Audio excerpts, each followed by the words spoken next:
सम्पूर्ण नेपाली दाजुभाइसँग आग्रह गर्न चाहन्छु यो फुल भिडियो हेर्नु र भिडियोलाई यति सेयर गर्नु कि सर्लाही जिल्लाका जुन राजा बाबु छन् शिवपूजन यादवको छोरो उहाँसँग यो भिडियो पुगोस्। तू की बोले छी रे माधर चोद, तू कति समझे छी रे माधर चोद, तू सर्लाही बंद कर रे माधर चोद, राजा बाबू करे के इतना धमकी बोल रहा माधर चोद, तो माइक चोद माधर चोद, राजा बाबू के बेटी के चोद, तू के समझे छी राजा बाबू यादव के तू समझ दंपति तू सर्लाही बंद कर रे माधर चोद। बोलता कौन पूरा मुस्लिम का माइक चोद माधर चोद, पूरा माइक के चोद माधर चोद, कौन मुसलमान बोले सब के एक साथ में सब मुसलमान को गोली मार, एक बाप के हिंदू सब गार में गोली मार दे।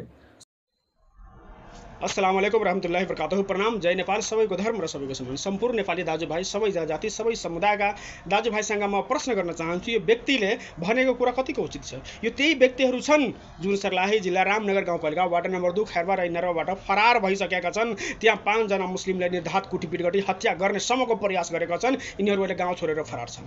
अहिले गाउँ छोडेर फरार भएका छन्। त्यहीबाट जाँड रक्सी खाएर सम्पूर्ण मुस्लिम समुदायलाई गाली गर्दैछ र त्यहाँका गाउँपालिका अध्यक्ष राजा बाबु यादव जुन शिवपूजन यादवको छोरो हुनुहुन्छ उहाँले पनि गाली गर्दैछ। म सबैसँग एउटा प्रश्न गर्न चाहन्छु, सबै जाति सबै समुदायका दाजुभाइहरूसँग, कि कसैलाई के अरे धर्मको नाममा अपमानित गर्न पाइन्छ? कुनै अर्को धर्मलाई धर्मको नाममा कसैले मार्न पाइन्छ?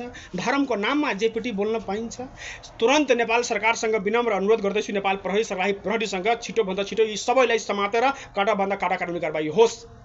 यो देशको कानुनले देश चल्नेछ, देशको संविधानले देश चल्नेछ। यो देश यसको बाबुको होइन। यसलाई जुन व्यक्तिले मनोबल बढाएको छ यो देश त्यसको बाबुको नाममा पनि रजिस्ट्री छैन। यो देश समस्त 3 करोड नेपालीभाषी जनजाति सबै भाषाभाषीको यो देश छन्, सबै जातिका यो देश छन्। यो व्यक्ति आफ्नो गाउँ छोडेर फरार भएका छन् र यो व्यक्ति त्यहाँबाट सम्पूर्ण मुस्लिम समुदायलाई मारिदेऊ काटिदेऊ खुल्ला च्यालेन्ज गर्दैछन्। तर पनि यिनीहरूको माथि कानुनी कारबाही किन लाग्दैन महोदय? यिनीहरूको माथि कसको हात छ? त्यो सबै हातलाई समाएर एकैचोटि ढोक्नुस् न।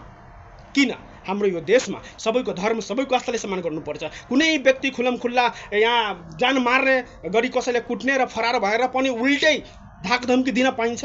जति पनि त्यहाँका हाम्रा खैरवा इनरवाका जति पनि दाजुभाइ बुद्धिजीवीहरू हुनुहुन्छ, त्यहाँ जति व्यक्तिलाई पनि मारिएको छन्, एउटा पनि भिडियो तपाईँहरूको सामाजिक सञ्जालमा आएन कि पीडित परिवारसँग सोधौ कि तपाईँलाई किन कुटपिट गरेको छ, के कारणले तपाईँलाई कुटेको छ? कम्तीमा समाजले पनि हेरोस् न, जनताले पनि हेरोस् न कि त्यहाँ काण्ड तथा घटना के घटेका थिए भनेर सबैले जान्न पाओस्। त्यहाँ सम्पूर्ण टिकटक चलाउने फेसबुक चलाउने व्यक्तिहरू मात्र आफ्नो फोटो क्लिक गरेर हाल्नुहुन्छ, तर पीडित परिवारलाई न्याय दिनको लागि तपाईँहरू अगाडि किन बढ्नुहुन्न? जाति धर्म हेरेर न्याय माग्नुहुन्छ तपाईँहरू? भोलिको दिनमा तपाईँको माथि पनि आउन सक्छ। यस्ता हतियारा व्यक्तिहरू, यस्ता गलत सोचका व्यक्तिहरू कुनै धर्म र कुनै जातिको हुँदैन महोदय, कुनै जाति धर्मको हुनै सक्दैन। यस्ता व्यक्तिहरूको बानी बेहोरा हेर्नुहोस् न।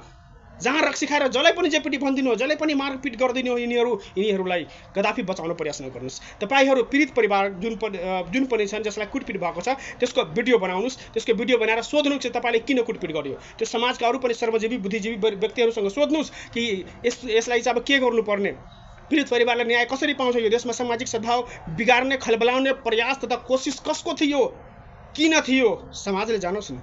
यो देशमा समस्त 3 करोड नेपालीवासीको देश छ। यो सबै जाति सबै समुदायको देश छ। मात्र यो तिम्रो बाबुको देश होइन। जुन व्यक्ति तिम्रो माथि हात राखेको छ यो देश त्यसको बाबुको नाममा पनि रजिस्ट्री छैन।